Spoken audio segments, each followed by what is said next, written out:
और भाजपा के कलेजा में दम है, अगर अटल जी के को वो नेता मानते हैं तो वैसे लोगों पर पार्टी कार्रवाई करे। जो अटल जी को अपमान कर रहा है वो भाजपा में रहने का औचित्य क्या है भाई? वो भाजपा में रह कैसे सकते हैं?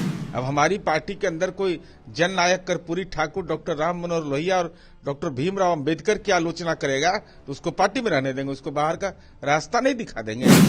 इसका मतलब तो अटल जी की भी राजनीति का तेरहवीं हुआ। तो अटल जी को अपमानित करने वाला ये भारतीय जनता पार्टी का ये जो दो हंसों का जोड़ा है ना दिल्ली में जो है, तो उसके फॉलोअर ऐसे ही लोग होते हैं। तो उन्होंने भाजपा को सत्ता में अकाल मृत्यु दे दिया। अकाल मृत्यु हो गया, रीजनल पार्टी को खत्म करेंगे तो राजनीति में अकाल मृत्यु हो गई। बिहार के मुख्यमंत्री नीतीश कुमार एक बार फिर बिहार दौरे पर हैं। लोगों का हालचाल जानेंगे, प्रशासनिक व्यवस्था है उसको लेकर के क्या रिव्यू है, उन सारे मुद्दों पर बात करेंगे। लेकिन भारतीय जनता पार्टी नीतीश से अलग होने के बाद लगातार सरकार पर हमला कर रही है और उनके बिहार दौरे पर भी उन्होंने हमला कर दिया है। बीजेपी के बड़े नेताओं ने कह दिया है कि वो बिहार का 13वीं कर चुके हैं, यानी बिहार को बर्बाद कर चुके हैं। एक तरह से उनका यही कहना था। हमारे साथ पार्टी के प्रवक्ता नीरज जी, तबीयत कैसी है आपकी, सबसे पहले ये बताइए। बिल्कुल ठीक, अब बहुत सुधार है। ये जो हमला हुआ आप लोगों पर, उस पर क्या राय रखते हैं? देखिए, महत्वपूर्ण विषय यह है कि यह प्रचंड शीतलहरी में कोई नैतिक बल वाला व्यक्ति ही, जब लोग घर में रहना महफूज महसूस करते हैं, वैसी स्थिति में नीतीश कुमार जी जनता की अदालत में जा रहे हैं। तो जनता की अदालत में जाकर के कोई संपत्ति उपत्ति तो बनाने नहीं जा रहे हैं, कोई मंदिर मस्जिद तो बनाने नहीं जा रहे हैं, वह सरकार के कार्यों का अवलोकन करने जा रहे हैं। और अवलोकन का नतीजा भी देश देखा, जो इसी के कारण बिहार फॉलोअर स्टेट नहीं लीडर स्टेट है। हमने ऐसी योजनाएं लागू की जो भारत के अंदर लागू हुआ, तो स्वाभाविक रूप से अब भारतीय जनता पार्टी बेचैनी में है। तो बेचैनी का तो कोई इलाज है नहीं, बेचैनी में डिप्रेशन में भी चला जाता है आदमी, ऐसे मनुष्य का स्वभाव। अब कोविड के बाद तो और संख्या बहुत तेजी से बढ़ रही है। तो भाजपा यह कहती है कि 13वीं हो गया। तो अटल जी के बारे में क्या कहना? अटल जी की सरकार भी 13 दिन और 13 महीने चली थी, तो उनका भी 13वीं हुआ था। जरा भाजपा बताए, अगर 13वीं शब्द का इस्तेमाल कर रहे हैं तो देश के दिवंगत प्रधानमंत्री माननीय अटल बिहारी वाजपेयी, जिनका पूरा देश सम्मान करता है, उनके खिलाफ भी भाजपा के नेता टिप्पणी कर रहे हैं। और भाजपा के कलेजा में दम है, अगर अटल जी को वो नेता मानते हैं तो वैसे लोगों पर पार्टी कार्रवाई करे। जो अटल जी को अपमान कर रहा है वो भाजपा में रहने का औचित्य क्या है भाई? वो भाजपा में रह कैसे सकता है? पूरा देश जिसका सम्मान करता हो। अब हमारी पार्टी के अंदर कोई जन नायक कर्पूरी ठाकुर, डॉक्टर राम मनोहर लोहिया और डॉक्टर भीमराव अंबेडकर की आलोचना करेगा तो उसको पार्टी में रहने देंगे, उसको बाहर का रास्ता नहीं दिखा देंगे। ये तो अपने ही मकड़ जाल में अपने भाजपा फंस गई। तो फंसा आप दिए ना, आप एग्जाम्पल दे रहे हैं कि हमको 13 को लेकर के हमला कर रहे, तो हम भी तो बता रहे थे। हाँ, तो वही तो मैं बता रहा हूं। हम तो अटल जी का सम्मान करते हैं। हम देखिए उनका सब राजकीय समारोह करते हैं। अटल पथ बना दिया, अटल पथ बनाया हमने। अरुण जेटली जी का हम सम्मान करते हैं। हम तो हर कार्य करने वाले का सम्मान। और यहां तक कि माननीय मुख्यमंत्री जी कहते हैं कि मैंने अटल जी से सीखा है। और उस पार्टी का नेता कह रहा हो 13वीं की बात, तो 13वीं अटल जी का भी हुआ था क्या राजनीति का? इसका मतलब तो अटल जी की भी राजनीति का 13वीं हुआ। तो अटल जी को अपमानित करने वाला ये भारतीय जनता पार्टी का ये जो दो हंसों का जोड़ा है ना दिल्ली में जो है, तो उसके फॉलोअर ऐसे ही लोग होते हैं। जेपी नड्डा भी कल बिहार आ रहे हैं। पहली बार जब वो आए पिछली बार, तो उन्होंने कहा कि छोटी पार्टियों को खत्म कर देंगे और गठबंधन भी टूट गया उनका आप लोगों के साथ जो था। फिर वो कल आ रहे हैं। नीतीश जी के दौरे से पहले कुछ और वो खेल खेलना चाहते हैं? देखिए, नड्डा जी के आने का बहुत महत्व है। नड्डा जी जब बिहार आए पिछली बार, तो उन्होंने भाजपा को सत्ता में अकाल मृत्यु दे दिया। अकाल मृत्यु हो गया, रीजनल पार्टी को खत्म करेंगे तो राजनीति में अकाल मृत्यु हो गया। अब नड्डा जी का बिहार से लगाव रहा है, उनके पिताजी का, उनको भी नौकरी उकरी यहाँ पटना विश्वविद्यालय में रहे, तो लेना न देना छुछे फुलेना वाला हाल है। कुछ तो करते नहीं है, जबकि बिहार की मिट्टी से उनका लगाव है। हिमाचल में भी बड़े कड़ा झटका लगा है। हिमाचल उनका होम स्टेट है, वहां भी 11,000 वोल्ट मारा है एकदम जनता कस के, कड़ाक सा एकदम इलाजे कर दिया हिमाचल में इनका। तो ऐसी स्थिति में हमारी उम्मीद थी कि वो पूर्णिया एयरपोर्ट उतरते। मान लीजिए गुजरात मॉडल तो सफल हो गया इनका, गुजरात के अमित शाह जी, नरेंद्र मोदी जी वहां चुनाव जीत गए।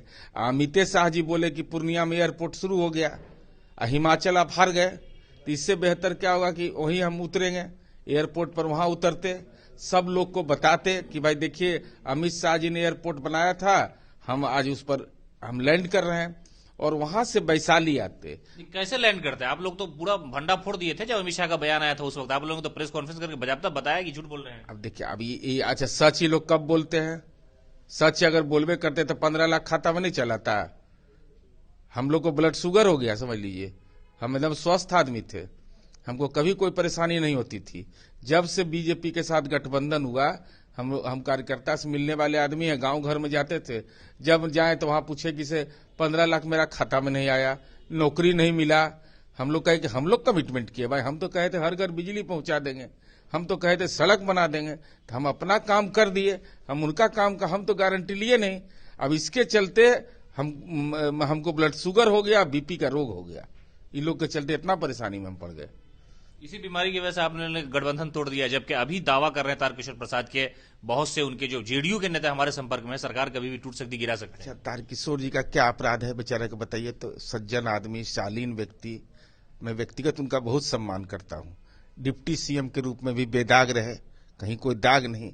एक ही अपराध है कि पिछड़ा वर्ग में जन्म ले लिए। पिछड़ा वर्ग में जन्म लेंगे तो वो विधायक दल का नेता नहीं बनेंगे। मैंने सत्ता में थे तो उनको विधायक दल का नेता, और सत्ता से हटे तो सामान्य विधायक बना दिया। अब बताइए तो इससे बड़ा अन्याय क्या होगा? और वो भी जननायक कर्पूरी ठाकुर की धरती पर एक पिछड़ा वर्ग के व्यक्ति को विधायक दल का नेता नहीं बनाए, उसकी पात्रता भी उनमें नहीं थी। इतने लंबे अरसे से वो विधायक थे, सभ्य हैं, शालीन हैं। आज संजय जायसवाल जी पर आरोप है कि भाई गठबंधन तोड़वा दिए, विजय सिन्हा जी पर भाजपा कार्यकर्ता कहते हैं कि गठबंधन तोड़वा दिए, तारकिशोर जी पर तो कोई आरोप नहीं था, तो उनको बेचारे को काहे पेविलियन पकड़वा दिया? तो वो अगर बोल रहे हैं तो इसलिए बोल रहे हैं ना कि उनको लगता है कि सब बोल के अगर कुछ कर दें तब मेरा भी सीआर कुछ डेवलप हो जाए। क्योंकि लोगों को एक खतरा और है भाजपा में, उस उम्र के लोग खतरा में है कि कहीं टिकट उकट नहीं काट दे, बेटिकट नहीं कर दे। ये सब खतरा, तरह तरह का झंझट से भाजपा के नेता जूझ रहे हैं। तो हम तो यह कहेंगे कि अब विलंब के ही कारण कीजिए। अगर आपको लगता है कि जनता दल के विधायक, पार्षद, एमपी टूटने की तैयारी में है तो उद्घाटन सत्र को तारकिशोर जी संबोधित करिए जल्दी। अगर आप संबोधित करिएगा तो श्रेय आपको मिलेगा, और नहीं तो सब आपका हकमारी करने वाला कैसे हक मार लिया, फिर पिछड़ जाइएगा आप। एक आखिरी सवाल नीरज जी, 2 दिन पहले मुख्यमंत्री नीतीश कुमार ने नियुक्ति पत्र बांटा, उसमें एक बयान उन्होंने दिया, वो बयान पूरी तरह से नेशनल लेवल पे वायरल है कि लोग उनको यानी प्रधानमंत्री को नए देश का नया बापू कहते हैं, नए भारत का। देवेंद्र फडणवीस की बीवी ने यह कह दिया था कि गांधी जी तो राष्ट्रपिता है ही, सो नए भारत के राष्ट्रपिता मोदी हो गए। तो नीतीश कुमार ने यह कहा कि किया है, वो हमेशा झूठ बोलते हैं, ऐसे कैसे कोई पिता हो जाएगा? ये बयान बहुत माने रखता है। राष्ट्रपिता मैंने उस व्यक्ति के बारे में एक बार सोचना चाहिए। मैं हमेशा बोलता हूं कि गांधी कैसे आदमी थे। जब उन्मादी उन पर गोली चला रहा था तो कोई गोली किसी पर चलेगा तो प्रतिकार करेगा, और वो करुणा का भाव, दया का भाव, उन्होंने कहा हे राम। ये गांधी के जगह पर कोई अगर जाता हो, मैंने चाटुकारिता का भी हद होता है ना।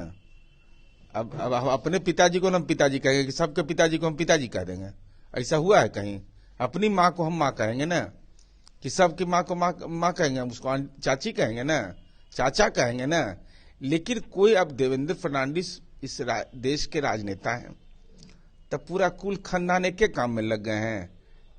अरे कि मैंने सुधा का भी मक्खन लगाएंगे, आनंद वाला भी गुजरात से मक्खन ला करके लगाएंगे। अरे इस देश के अंदर राष्ट्रपिता होने की पात्रता किसमें है? इस देश के अंदर तो वैसा मुनि संत होगा ना जिसको सत्ता का कोई मोह नहीं हो। आप प्रधानमंत्री पद के दावेदार हैं, प्रधानमंत्री बने हुए हैं, आप राष्ट्रपिता, राष्ट्र के बेटा, राष्ट्र के माय हो जाइएगा। तो और तबला मृदंग बजाने के लिए आप में आपका ब्लड ग्रुप है B+, हम लोग का ब्लड ग्रुप है गलत।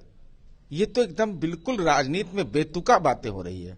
और हम यह समझते हैं कि देश का संविधान किसी को इजाजत नहीं देता है इस ढंग की बात करने का। जिसको चाटुकारिता करना हो जाके दंडवत हो जाए, वहीं रहे, जाके सेवा करे।